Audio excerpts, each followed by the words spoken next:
What's up everyone, this is Shiato talking, welcome back to my channel. In today's video we're going to talk about the second part of the updates for New Year's. There are plenty of things that are not inside the game yet that we know because of the data mining. So we also got a video about the second banner called SaGa Year Festival Romance in Ciato. So once again, sorry if my voice is not so good, I'm still sick, try my best to cover the new content. So let's go and talk about all the pictures we got inside the game. The first one, we have a new sort of platinum ticket for SaGa New Year. So it's just the same, there's no new characters here, you can get all the past off banner styles and also the last Cordelia alongside the last Narcisse, so very nice. Probably will be able to farm plenty of these tickets. Now, the next is the picture for the Romancing Festival Angelus, and this is the whole picture. Then we have the one that shows the Ciato banner that has Yodom and Rastaban as well. Moving on, we have the announcement of a different banner. This one is the Romancing Festival Alkaiser, Part 2 of the New Year celebrations. This will only be released 1 week from now, and it carries a new version of Alkaiser that is pretty defensive, that boosts STR and agility, and Hawk in black. We'll talk more about this later. Now, we'll also get the rerun of the Zodiac Battle and Evil God Tower. This is a special event that showcases the story of Aldora and Mirza. Very nice and original content, but also fits the lore of Minstrel Song.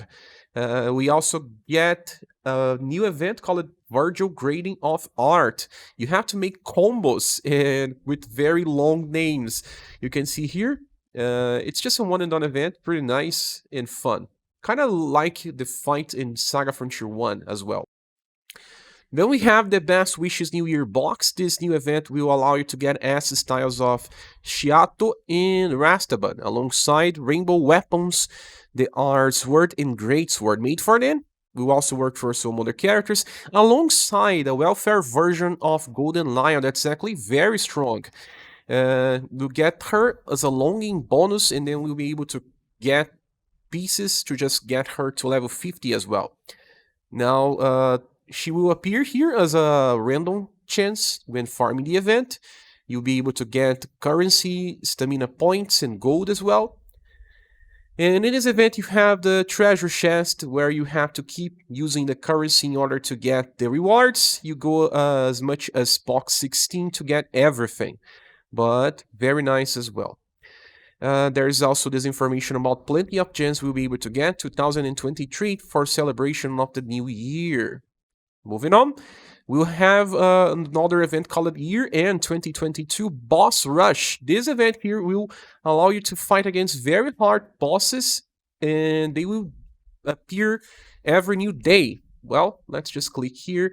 We have Bune, Arsenal, Death, I think this is Waterlord, and Joker. Yeah, and plenty of rewards as well.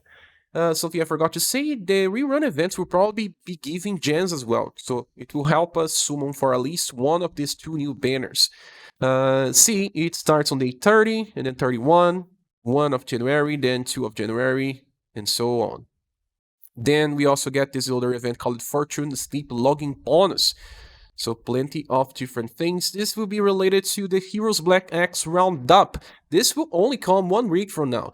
It's aligned with the new banner of Alkaiser and Black in Alkarl. And in this event, we'll also be able to battle with Men Black 3. Yes, that should be very nice. You have to fight against all versions of In Black. And there will be an event where you'll be able to farm plenty of materials for forging alongside Aurum. And this next event will be similar. You also have a gacha box with treasures that goes up to box 16, and you'll be able to get books, double S equipments, and so on. And here I am on SaGa Wiki Discord. Rider43 posted all the dates. Thank you so much for doing this. The first event, Best Wishes, starts today. And then tomorrow we have the first boss. And then every subsequent day we have another boss. Also, 3 days from now, Virgil Grading of Art. On the same day, New Year Money Quest. And then on 2 of January, you have the Lucky White Cat and Final Emperor alongside Zodiac Battle and Evil God Tower. Those two are the rerun events. Then on 5 of January, we have the Heroes Arrive Black Axe Roundup alongside Alkaiser banner and Battle with M Black Tree on the 8th of January. So this covers a lot. I believe they updated all the information inside the game because, well, New Year's, people will probably take some free time and characters were already buffed, so I don't think they were going to change anything up to 8th of January. Well, now we can talk about Shiato. He has a very good status distribution, 72 endurance is okay. Will is above average with 86. His dexterity is the highest one in the game right now with 170%, and agility on 95. So he's gonna be fast when doing damage. His charisma is very high as well because he can self-heal with ease. He has Mystic Power 3 as passive, and he has 25% chance to buff all of his status and gets 3 BP. This is good when it triggers, but it's not that reliable. Although he carries the second passive called Ambitions, and on the start of a third, he gets himself heat up and defense up to 3 times. The amount of heat up reaches 45% increase in damage, and defense up reaches 30%. So it's just like having high protect tension, but better, but takes time to get to full potential. And also for the 6, so he reaches 75% increase in damage. The first attack he has is Slash, even though he uses this short sword, and recovers his HP. It's a 1 BP attack, it's amazing, and because of high charisma, he actually heals for around 800. So he barely will need any type of heal. The second skill is a spell called Mirror Shade. He uses 2 LP, so you can use on turn 1 and 2 just to guarantee that he gets to trigger his ambitions if you want. He can negate 3 attacks. You can even place it on the middle of Rising Phoenix Axe formation, for example, because his will is kind of high, and just try to take damage there, so in order to protect other allies. The nuke attack is called Tiger Fan Dance, and it's both Slash and Pierce, so he's pretty unique. He can attack with Slash and Pierce, and this attack also buffs his dexterity by 40%, and enters a stealth stance. Well, this one is cool, and he can even, besides nuking, start the fight buffing himself with EP Blade. That buffs his dexterity by up to 25% on level 99, and this also carries both Pierce and Slash. So you buff yourself many times, reach close to 20 BP, and then you use your nuke attack. That makes sense, and he's gonna do plenty of damage. He also has a Stingray that will be amplified into Stingray Plus for full AoE attack in cycles, and Phantom Fall, that is a 9 BP attack that has even higher damage output, but does not buff his dexterity. That is something that you can choose. He's a nuker for Happiers if you are needing one to complete your Remembrance battles. I cannot say that he's better than Darky, for example. Darky has a lot of different setups and specials, but Ciato does not need another inheritance from premium styles, but he's also all that you see here. A good, stable, and strong character for long fights. And he also worked for farming, but not exactly a specialist for that. Because of everything he has access to, he's gonna receive a high double S grade in our tier list. And the second one should be Rastaban. He's a great sword user with access to shadow spells, but he's really a hybrid. He needs intelligence, so you'll see that he kind of hurts his status distribution. Only 110% SDR, 90% agility, 104 intelligence. He's not the best in anything that he does, at least from the status point. He also has Mystic Power 3, the same 25% chance to buff all status by 20%, while also recovering BP by 3. He has Ability Drain 2. This is strange. On the start of a turn, he has a 37% chance to debuff all enemies' will by 10%. Yes, and increase all surviving allies' will by 10% as well. So this is kind of similar to what we get with Snowy. But Snowy has it better. Snowy has a very high chance, that is 50%, and he buffs 20% of all allies. So it's strange to buff your will and buff will from the enemies. I don't know when you want both things on the same time, but more will buffers is actually good. Then we have a high protect tension, decreasing damage by 30% and increases damage output by 20. As you can see, he's not exactly a damage dealer. He carries the same attack, Bloodsucker, that will heal for around 700 on him. It's a slash attack, very nice, only 1 BP cost. The second one is the Shadow spell that hits all enemies and grants morale down for 3 turns. We have plenty of attacks similar to these, with 6 BP that grants morale down. This one lasts for 3 turns, so he actually can use Bloodsucker in between if he wants, and keep casting morale down, but I don't think this is so important anyway. Then the last attack is Tiger Swipe, an 8 BP attack that just has 2 different debuffs. Debuffs endurance by 20% and will by 20% too, so it will help both physical and magical attackers to do more damage, but the attack itself is not that strong, it's only B power with Slash and Shadow. But because of 8 PP cost, it's actually kind of balanced.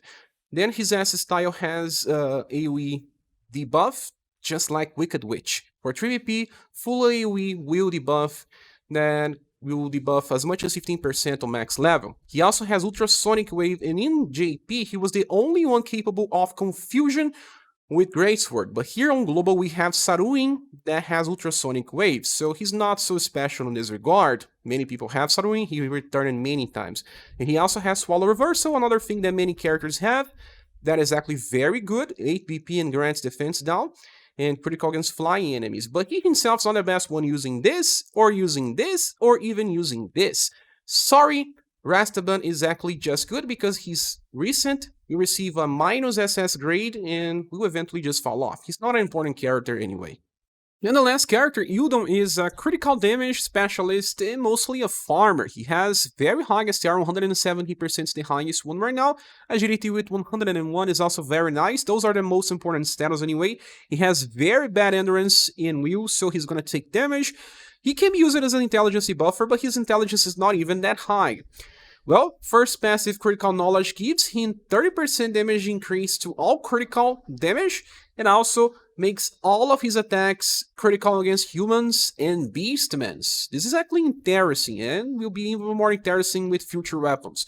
We also have High Lethal Tension, increasing his damage all time by 20% and 30% if critical. So we already have here 80%, and then fired up 6 gives him 30% more for 110% when doing critical, or you have 50% when doing normal damage. The first attack is Mirage Step Plus. This is a full AoE attack with Slash D power and has a chance to debuff intelligence. His intelligence is okay for normal challenges, but extreme challenges, no, it's not gonna work unless you buff him many times. The second attack is called Lantern Path. This one is his selling point. For only 5 BP, he gets a roll attack with Slash and Pierce, has 8 power and 29, and critical against Undead, Demon, and also Human and Beastman. So if you have an event where the enemies are aligned in a row and are either of these 4 classes, he's gonna solo with plenty of damage, just like Soji, but with cheaper attack, but lock it into row, right? Then the third attack, Noble Cranes. This one is a 10 BP full AoE attack with the same power, and also critical against Undead, Demon, Human, and Beastman with 8 power. So you can use this if the enemies are sparse around the field, so the damage will be good, but he will have to follow up with just Mirage Step Plus. That just helps clear the second wave, but won't be enough to solo. But the first wave can still be done with just Yodom, depending on the situations and the enemies that you have to fight. Yodom has some utility in the future because there will be many events where the enemies are aligned in a row, so he's actually very good. One interesting thing about Yodom is that he makes all of his inheritance attacks also critical against Human and Beastmen. So imagine Tornado Blade Plus, a double S power attack with 48 mod dealing critical against humans and beastmen. For farming scenarios, this can be very helpful. Or you can also just import Raven Raid. This is a very good attack with only 3 BP. You can just give critical against Undead, Demon, Human, Beastman, and Rosario Impale can also be used as a single target nuke, and will be even stronger because of that. Or even Phantom Raven if you need to paralyze and keep the damage, because the new Yodom has much more damage than the past one. With all that said, he's a damage dealer. Well, if you don't need damage dealers right now, you can skip him easily. Still, he works pretty well and will be useful in the future because of the second and third attack, and will receive a high double S grade in our cheer list. just like Ciato, but Rastaban is not an important character, so there is that. But both, even then, can be replaced, and if you don't mind about this banner, you can skip, since there are characters that will be capable of replacing what these two characters do in the future. Now I'll give a preview for the Alkaiser banner, because we already have the information about these characters. And they made some changes, and Alkaiser now has an insane status distribution. 115% STR, the same for agility, good endurance, goodwill.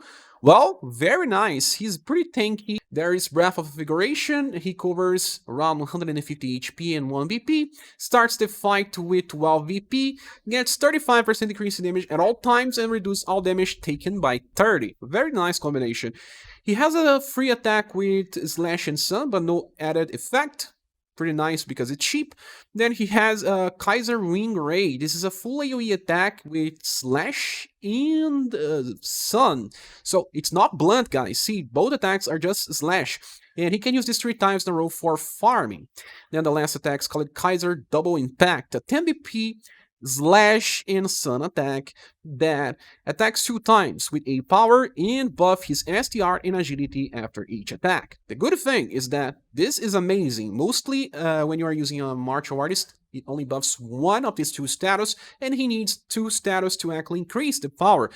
So buffing agility to 2 times will also allow him to evade easily. And if you have the red Global X style that has Hummingbird, you can keep using this to just have very high chances of evasion. Not that he actually needs, he can just keep using Raise Word till he can use Kaiser Double Impact again. Well, Alkaiser is pretty interesting because he brings slash damage where we use agility characters, so kinda unique on that part. He's not that powerful, he actually is very balanced, but can be used on farming, can be used on bossing, and if you have his past style, this is a nice upgrade. But since he's not a key card character, I believe he deserves only a standard double S grade in our tier list. The next one is Alkarl, and he also got a lot of buffs to his status. We have 115% STR and 115% agility, but he's not exactly a damage dealer, but it's nice to have those. His endurance is 90% will as well, just a little below Alkaiser, so kinda nice, because they needed to give him intelligence too because of one attack that I do believe it's a waste, but it is what it is. And for passives, we have Fighting Energy to Agility. 50% chance to get 25% boost in his agility and also recovers 2 BP. So on average, we have 12.5% agility boost per turn and 1 BP. So kinda nice because we hardly have characters above their agility since the game doesn't want them to evade all attacks. The second passive is called Master Stance. When his HP is full, he has a 25% chance to fully evade attacks. That's nice. The second one is that when he is not on full HP, his own damage increases by 20%, and damage taken will be reduced by 25%. And the third passive is even more defensive. R1 Defense 6 gives him 40% damage reduction. So when not on full HP, we have minus 40%, minus 25. And there's more. Well, for skills, the first one is 1-inch punch. For 2 BP, we have a fast attack that grants guard down to the enemies. With deep power, it's not just for damage, it's just to help other people do more, since he's not exactly a damage dealer himself. The second skill is kinda his selling point. Bright Phoenix is an 8 BP roll attack with blunt and sun damage and S power. It can be used for farming, but his damage is not that high. It brings 2 effects. The first, a Taunt Stance with medium effect that lasts for 4 turns, and a defense boost medium that decreases all damage he receives by another 25%. Well, 40 minus 25 minus 25 again. It's not additive, it's multiplicative, but it still makes him receive very low damage, and you can place him on the center of a Rising Phoenix X formation if you want, and because he actually gets around, well, 4 BP per turn, he can use this every 2 turns, usually.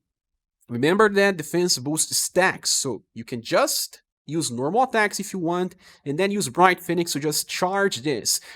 It's better if you have his past style, so you keep using Shining Kick when you are not using the Bright Phoenix.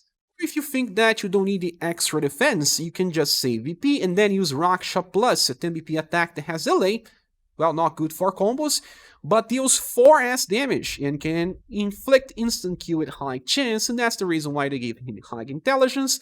Well, I don't think you need an instant kill with delay in the game, but the damage here is pretty cool. For only 10 BP, there's no much penalty with not losing LP or anything else. So he's actually pretty defensive, can do some damage here and there, but he cannot beat Mask in what he tries to do. That's the problem, or even Polka. So that's why he does not get the same utility in boss fights. I have to say that he works. If you want to go full defensive without support, you have to get support from other characters like Heal. But still, he will receive a standard double S grade in our tier list. But even then, a pretty easy character to skip, to be honest. And the last character is M Black, and he's pretty similar to Yodom. They are critical damage dealers, and we have 115% STR here, 115% agility too, and 100% intelligence, because he can also be used as a debuffer in boss fights, and he's actually pretty sturdy. Well, only 70% endurance, only 50% will, but he does have a damage reduction passive. If you bring characters that buff either endurance and will, he's gonna receive low damage. The problem is his dexterity being only 61%. I don't know, maybe he will miss in many scenarios against very hard challenges and you have to buff him first. And he's also a candidate for promotion scrolls. Well, the first passive gives him high detox extension. He removes all status ailments on the end of a third and also gets 20% increasing damage. Actually pretty nice. Then critical knowledge 4. All attacks becomes critical against humans and mechs. Mechs, it's at least different than Yodom. And critical attacks will increase by 30%. So, that helps him import skills as well.